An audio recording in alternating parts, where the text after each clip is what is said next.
দেশে আরেকটা বিপ্লব হতে পারে বললেন রেজা কিবরিয়া। গণ অধিকার পরিষদের সাবেক নেতা রেজা কিবরিয়া বলেছেন, এ সরকারের হাতে সংস্কার ছেড়ে দেওয়া উচিত নয়, কারণ সরকার নিরপেক্ষতা হারিয়েছে এবং তাদের পার্টিকে ক্ষমতায় নেওয়ার চেষ্টা করছে।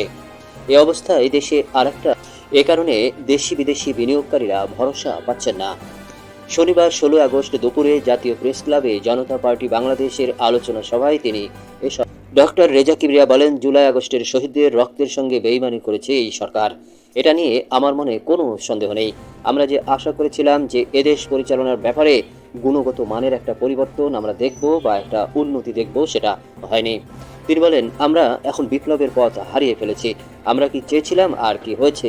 আমরা হাসিনা সরকারের চেয়ে শতকরা 5 ভাগ উন্নতি চেয়েছি, সেটা আমরা পাবো ভেবেছিলাম, আমরা সেটা পাইনি।